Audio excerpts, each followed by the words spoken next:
The global coronavirus case count has now exceeded more than 100 million. The United States alone makes up around a quarter of the total cases worldwide. The United Kingdom is now the first country in Europe to surpass 100,000 COVID deaths. Prime Minister Boris Johnson called it an appalling and tragic loss of life, and that it is hard to compute the sorrow contained in that grim statistic. Joining us now, Republican Governor Spencer Cox of Utah. President Biden informed states yesterday that his administration was on the verge of securing an additional 200 million doses of the 2 coronavirus vaccines authorized for emergency use in the U.S. Governor Cox, thank you so much for being on. I know it's an early hour for you, but tell us how your state is doing and how you feel so far about how the administration is tackling the vaccine side of this.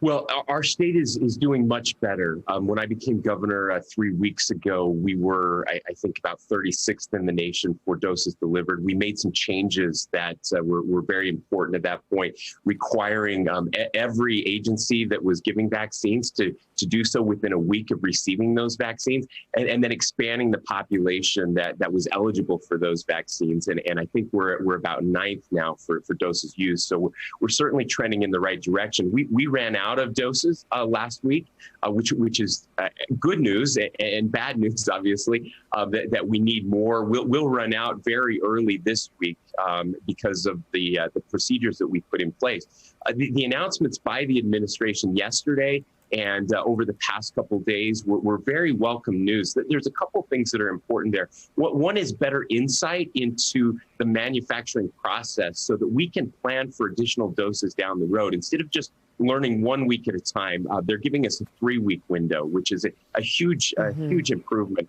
And then, of course, the announcements about more doses coming. That's what we need more than anything.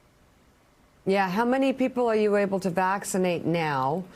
How is that coordinated? The elderly, front lines, teachers, and then the follow-up to that would be, what are your schools doing across the state? Are they open? Are they closed? Yeah, so we are now everyone over the age of 70. We've done frontline workers and teachers. We included teachers very early on, and so teachers have been able to get the vaccine.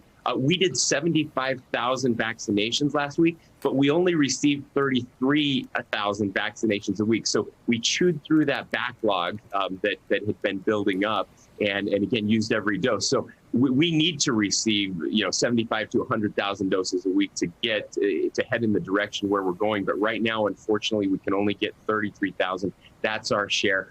Our schools have, with one exception, our school districts have been open for many, many months. And the one exception is the Salt Lake City School District. They will be reopening very soon. Part of that was making sure teachers were eligible for vaccines early on, and that was an important change that we made. And again, I mean, all the data shows that we've got to have kids in school. That's been a real priority here in Utah.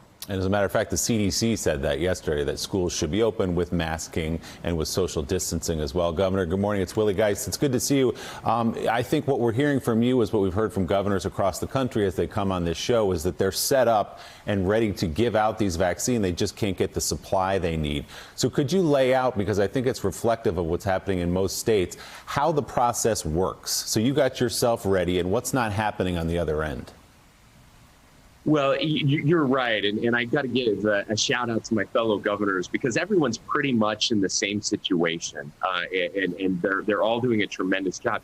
It really is just on the manufacturing end. How quickly can we manufacture these? But we got some additional good news yesterday. And it's news we've all been kind of waiting for. And that is, what will it look like in March and April if the other 2 manufacturers get approval? So Johnson & Johnson is up first.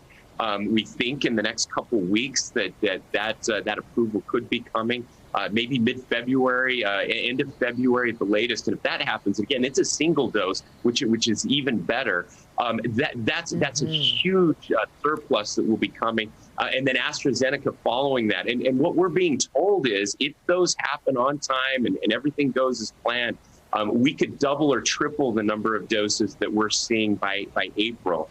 So, again, that's all tentative, but that's the kind of news we're excited to hear. Then we get to open the floodgates much more widely. And really, everyone should be focusing, using the science on the most vulnerable. So just looking at those with underlying comorbidities, those that are over, the age of 65, getting that done first will do more to reduce hospitalizations and reduce the mortality rate and help us get back to normal. Hey, thanks so much for watching our YouTube channel. You can follow up on today's top stories and breaking news, or catch up on your favorite MSNBC shows all in one place. Download the NBC News app today.